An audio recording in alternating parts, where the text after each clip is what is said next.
In 2017, the WannaCry ransomware was a massive cyberattack that hit institutions around the globe, ranging all the way from the National Health Service or NHS in Britain to Boeing and even to universities in China. On the 12th of May, 2017, the attack lasted 7 hours and 19 minutes.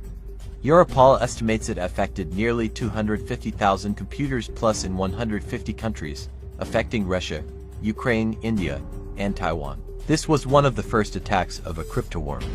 Cryptoworms are a class of malware that travels between computers using networks, without requiring direct user action for infection, in this case, exploiting TCP port 445. To be infected, there is no need to click on a bad link.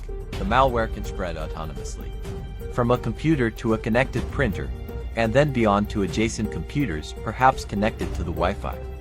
The port 445 vulnerability allowed the malware to move freely across intranets and infect thousands of computers rapidly.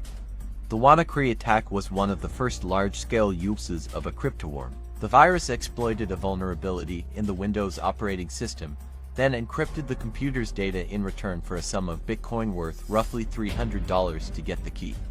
The ransom demand doubled after 3 days, and if not paid in a week, the malware deletes the encrypted data files.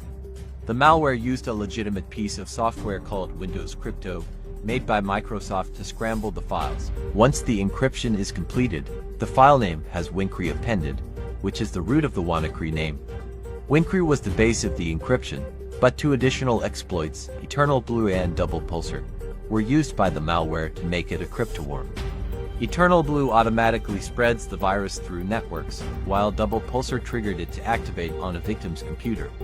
In other words, Eternal Blue got the infected link to your computer, and Double Pulsar clicked it for you. Let's go back to 2009.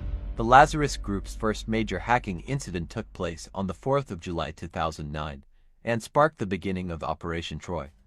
This attack utilized the Medium and Dozer malware to launch a large-scale, but quite unsophisticated, DDoS attack against US and South Korean websites. The volley of attacks struck about 36 websites and placed the text memory of Independence Day in the master boot record or MBR. In 2014, the Lazarus Group attacks culminated on the 24th of November 2014. On that day, a Reddit post appeared stating that Sony Pictures had been hacked via an unknown group. The perpetrators identified themselves as the Guardians of Peace. Large amounts of data were stolen and slowly leaked in the days following the attack. An interview with someone claiming to be part of the group stated that they had been siphoning Sony's data for over a year.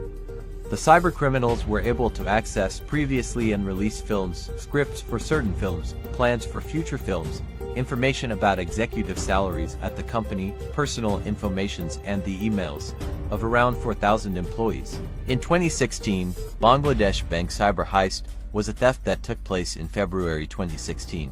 35 fraudulent instructions were issued by security hackers via the SWIFT network to illegally transfer close to $1 billion from the Federal Reserve Bank of New York account belonging to Bangladesh Bank, the Central Bank of Bangladesh. 5 of the 35 fraudulent instructions were successful in transferring $101 million, with $20 million traced to Sri Lanka and $81 million to the Philippines.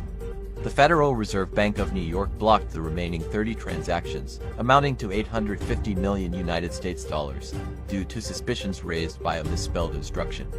Cybersecurity experts claimed that the North Korea-based Lazarus Group was behind the attack. In 2017, Marcus Hutchins, he is a British cybersecurity researcher and MalwareTech who stopped the WannaCry ransomware attack, brought the attack to an end when he received a copy of the virus from a friend at a security research company and discovered a kill switch hard-coded into the virus. The malware included a periodic check to see if a specific domain name was registered, and would only proceed with encryption if that domain name did not exist.